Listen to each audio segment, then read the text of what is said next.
যেহেতু সিদ্ধ ডিমের মেয়োনিজ করব, ডিম তো লাগবেই। আসসালামু আলাইকুম আপু ভাইয়ারা, কেমন আছো সকলে? আজকে আমি তোমাদেরকে দেখাবো সিদ্ধ ডিমের মেয়োনিজ। ভাবা যায় সিদ্ধ ডিমের মেয়োনিজ? আজকে আমি এই রেসিপিটাই তোমাদের সঙ্গে শেয়ার করব। এই জন্য লাগবে সিদ্ধ ডিম। যেহেতু ডিমের মেয়োনিজ, ডিম তো লাগবেই। ডিমটা আমি ডিম দুটা নিয়েছি, সিদ্ধ করে নিয়েছি।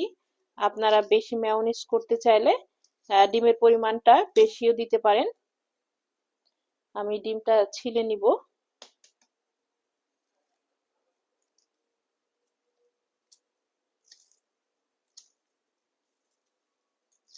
সিদ্ধ ডিমের মেয়োনিজ কাঁচা ডিমের থেকেও বেশি ভালো লাগে খেতে। না করে খেলে বুঝতে পারবেন না। আমি ডিম দুটো ছিলে নিলাম। এই সুস্বাদু মেয়োনিজটা তৈরি করার জন্য আমার কি কি লাগবে উপকরণ: লাগবে ভিনেগার, সেদ্ধ ডিম, লবণ, পানি, নর্মাল পানি, চিনি, সাদা তেল, গুঁড়ো দুধ আর গোলমরিচের গুঁড়ো। ঘরে থাকা সামান্য উপকরণ দিয়ে সুস্বাদু আজ মেয়োনিজ তৈরি করে দেখাবো। খুব সহজভাবে দেখাবো যেন আপনারা বুঝতে পারেন।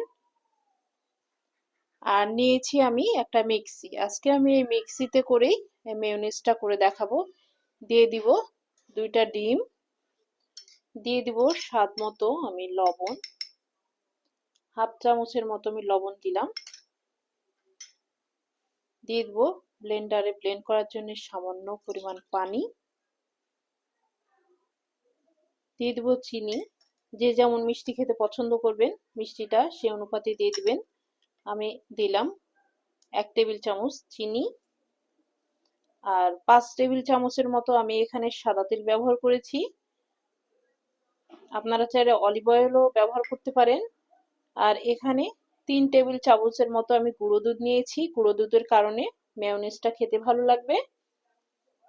আর এখানে আমি হাফ চামচের মতো দিব গোলমরিচের গুঁড়ো। আমি দিয়ে দিব 1 টেবিল চামচ ভিনেগার।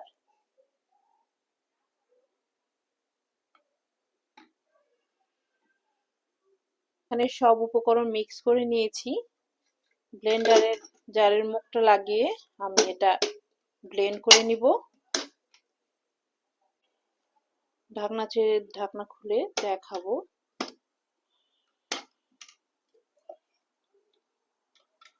দেখেন কত সুন্দর হয়েছে। ঘনত্বটা নিশ্চয়ই বুঝতে পারছেন। যেহেতু এটা কাঁচা ডিমের না, ডিমের যে অনেকে খেতে পারে না, ডিমের একটা গন্ধ লাগে, এটা লাগবে না। যেহেতু এটা সিদ্ধ ডিমের। তৈরি হয়ে গেল আমার খুব সহজে খুবই চমৎকার একটা মেয়োনিজের রেসিপি।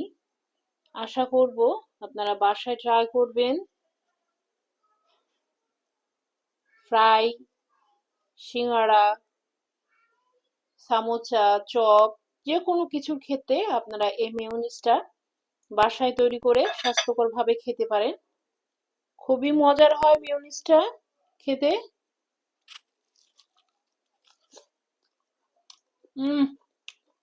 অসাধারণ টেস্ট। আশা করব বাসায় একবার হলেও আপনারা বানিয়ে খেয়ে দেখবেন। ভিডিওটা ভালো লাগলে লাইক, কমেন্ট, শেয়ার করতে ভুলবেন না। আজ এ পর্যন্ত। সকলে ভালো থাকবেন, সুস্থ থাকবেন। আল্লাহ হাফেজ।